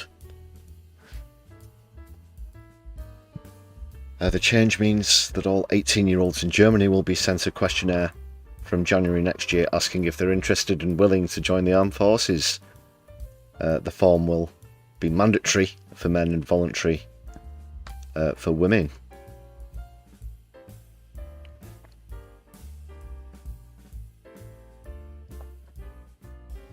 Many young Germans either oppose the new law or are sceptical. They say we don't want to spend half a year of our lives locked up in barracks, being trained in drill and obedience and learning to kill. The organisers of a protest wrote in a statement posted on social media, "War offers no prospects for the future and destroys our livelihoods." Yeah, well said. No to military service is the slogan on the banner there.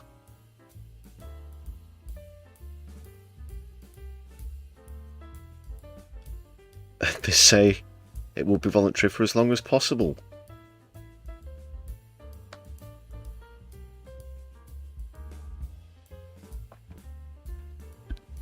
They currently have 182,000 service personnel. They want to increase that by 20,000 over the next year.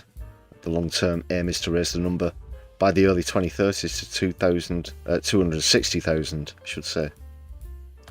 That's a lot. Supplemented by 200,000 reservists. What's going on? What's going on, people? Was machen Sie hier?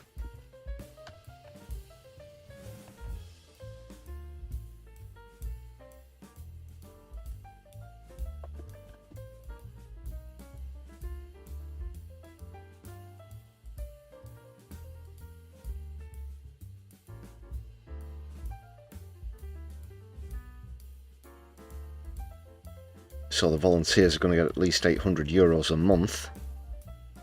With apparently a promised salary of €2,600 a month.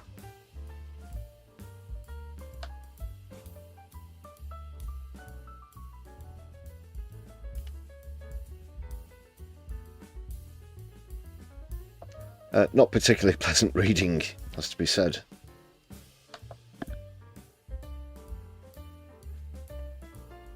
Apparently, the poll, thanks for that JK, showed only 16% were willing to fight if the country was invaded. 16%. But who's going to invade? Who's going to invade Germany? I think we know who they're going to say wants to invade Germany. Don't we?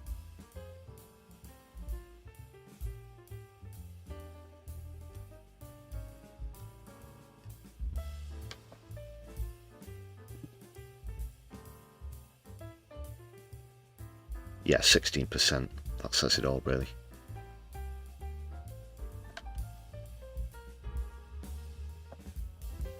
Not very good, is it?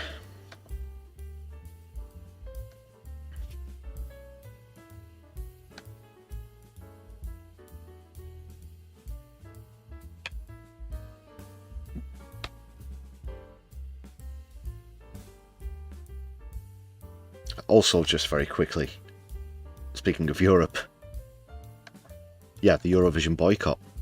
No, I can't believe. Well, when you see just how corrupted behind the scenes things get, it's easy to see why Israel have been allowed to participate after much protest and now boycotts. But could this provide an existential threat to the overhyped corporate competition itself?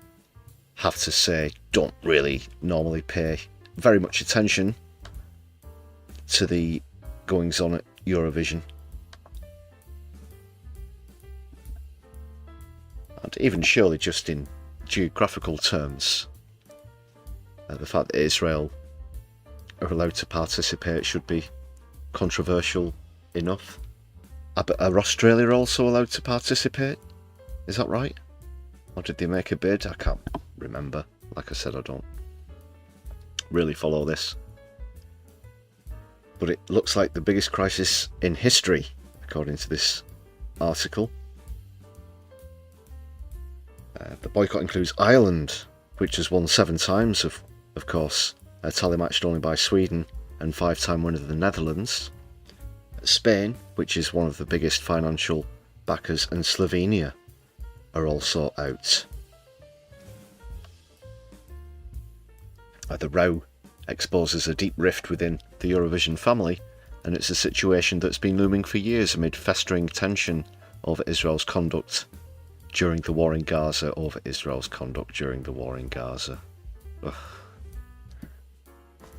You mean over what Israel have done in their illegal war crimes and occupation and genocide? Edit. Real-time edit there.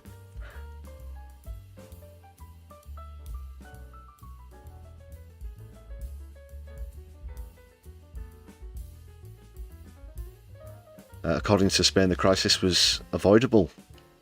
This point should have never been reached.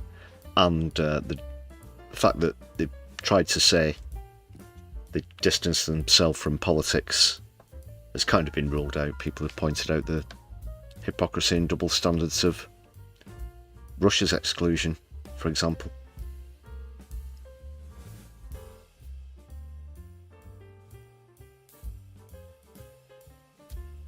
Severely wounded.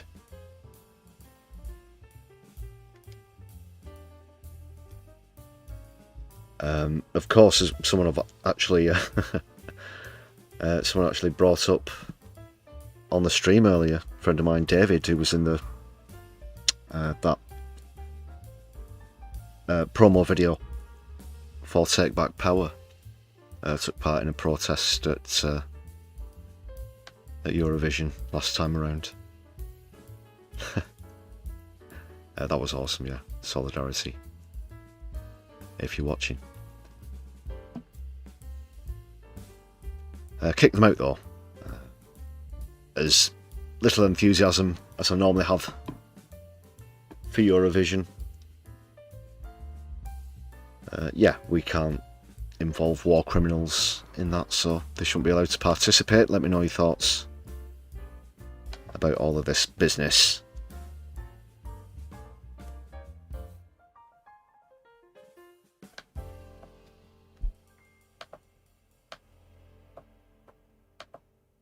Free Palestine, free Palestine. Let's get some flags and watermelons up in the chat if we can, please, people. Of course. Solidarity with Gaza.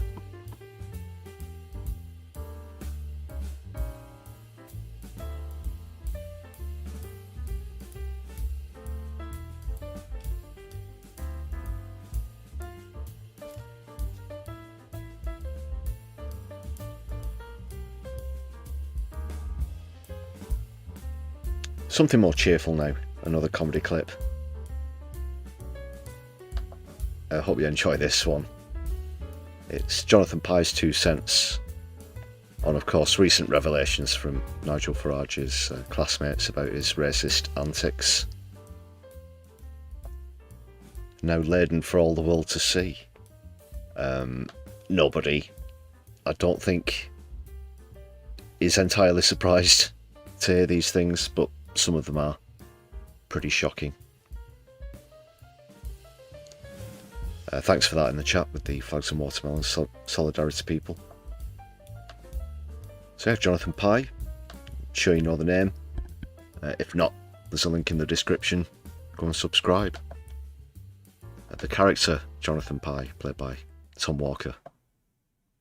Nigel Farage demanding an apology from the BBC for, as he puts it, virtually everything they did throughout the 1970s and 80s, name-checking comedies like Till Death Do Us Part and It Ain't Half Hot Mum. Let's take a look. Yeah, thank you. there's a big difference between what Farage Nice Palestine flag there, FSM. is alleged to have done and what he's accusing the BBC of. Because right, even back then, the jokes in these shows were more often than not aimed at the bigot. Alf Garnett was the joke, right? He'd say horribly politically incorrect shit, only for it to be turned on its head by the end of the episode, revealing him to be a silly old man with outdated attitudes. But yeah, watch it today, it's just plain gross. In It Ain't Half Hot Mum, it was the white people who were usually portrayed as the idiots. It's just the brown people were generally played by white people in brown makeup, which in these enlightened times, of course, is racist. But in 1965, Laurence Olivier was Oscar nominated for his portrayal of Othello, and seemingly not a single human on the planet batted an eyelid. He wasn't Oscar nominated for going up to Jews and making the noise of gas leaking. If in the 70s the BBC had commissioned a half-hour wacky comedy about life in the Auschwitz gas chambers with the Nazi guards as our dashing protagonists, then maybe the twat's inane protestations would make some sense. Farage's response to this racism row has been not a denial, but an insistence that he never said anything racist with malice.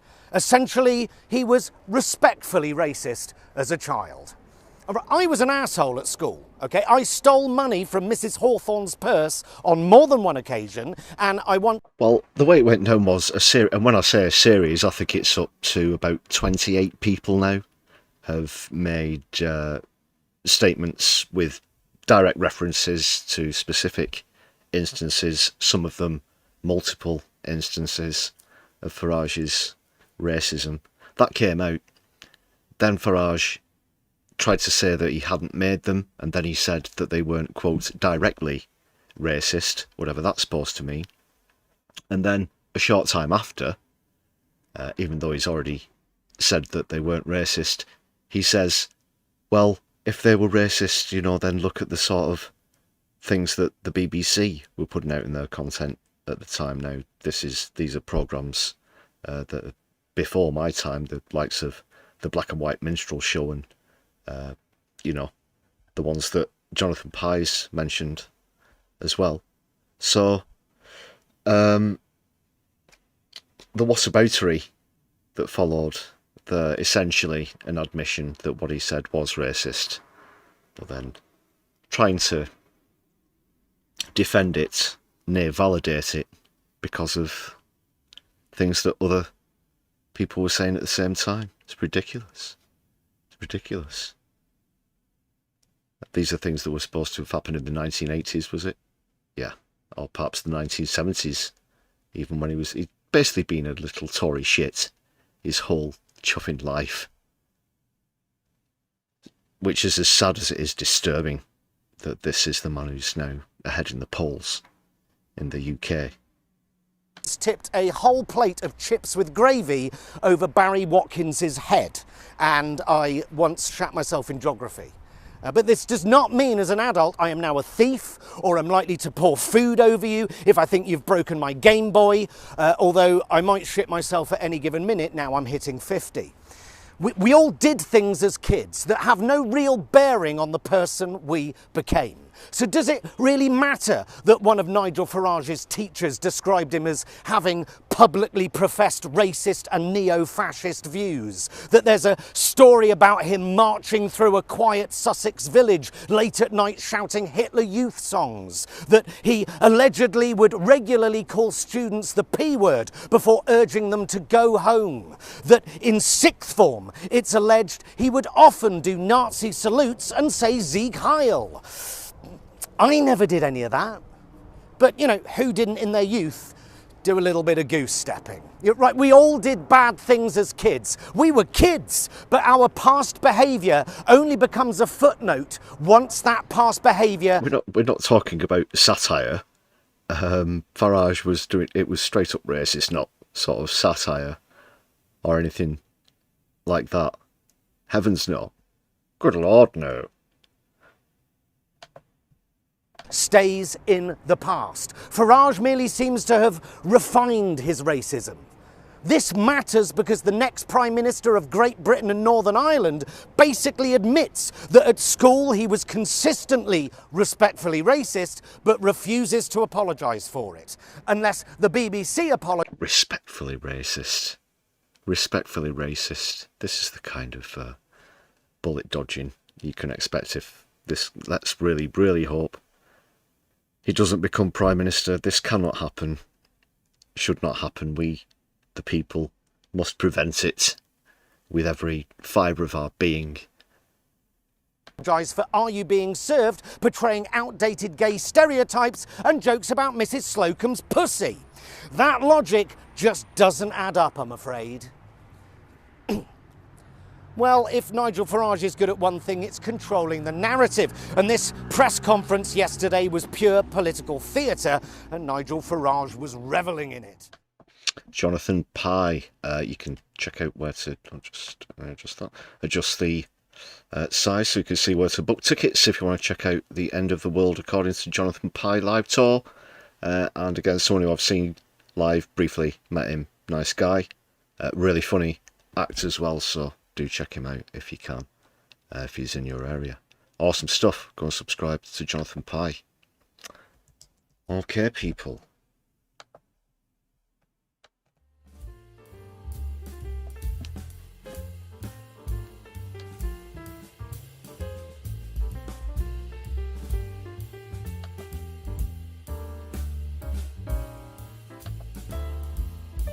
Time for another shout out to all the members on the channel.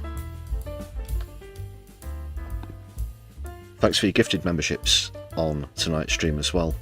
So far, getting us off the 88, the dreaded 88, now on 93, towards hopefully reaching the target of 250.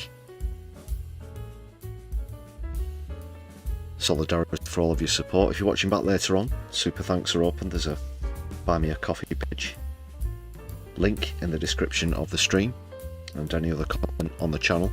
Another reminder for what else is in the description of the stream.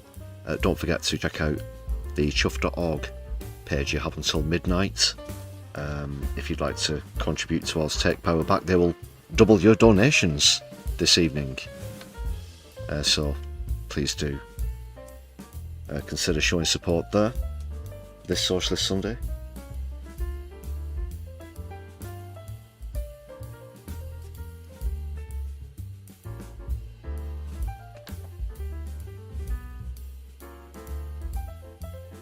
Is it frozen?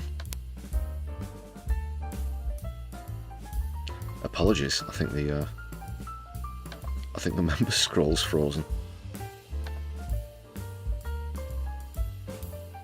Just get the screwdriver out. One moment. Need the Phillips head for this one. Bear with, people.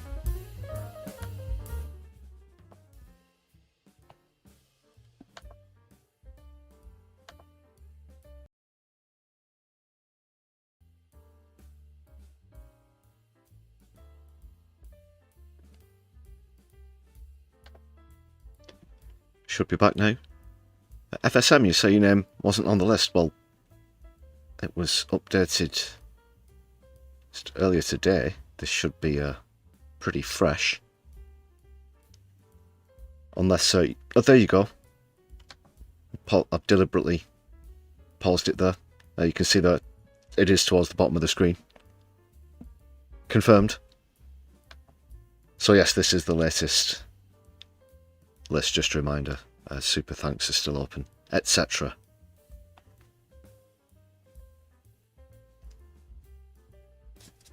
Yeah, I always try and get the latest list on the live streams.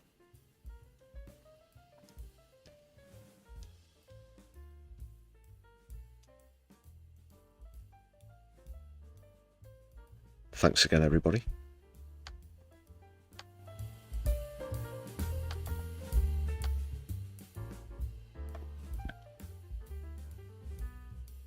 We are coming towards the end of the Sunday live stream here on My Left Eye, but I do have a raid already set up, as we'll be joining Kevin Logan in just a few moments after we dip into the Fondue Lounge for a second portion of Fondue. with Keith.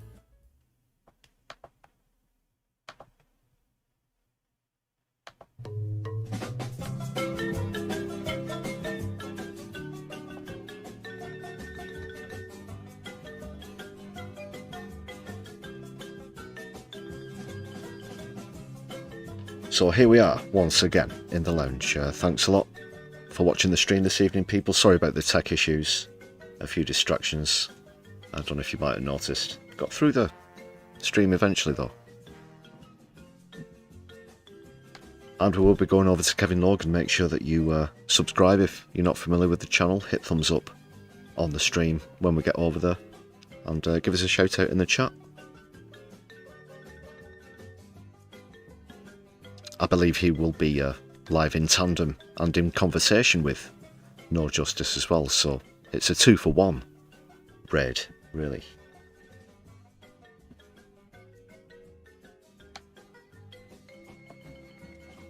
And as for My Left Eye, we'll be back with more live streams. The Brews at 10, of course, throughout next week.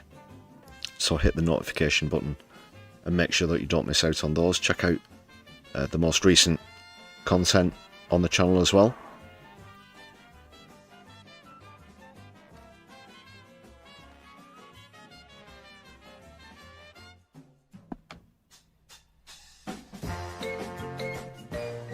So we're all set to raid yet. All that remains is for me to thank you once again, say good evening. I've been your humble host, Lefty. You've all been amazing. Free Palestine, free Sudan, free Yemen and Lebanon. My Left, I'll be seeing you soon. Good night.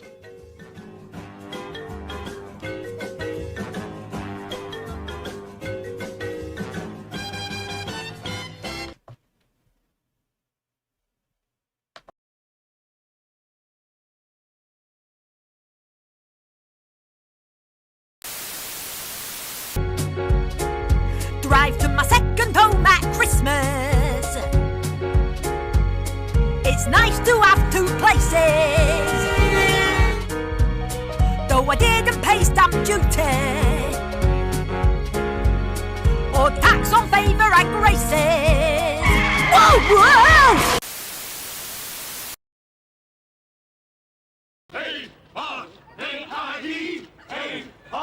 A-R-A-I-D, on a rim the health machine.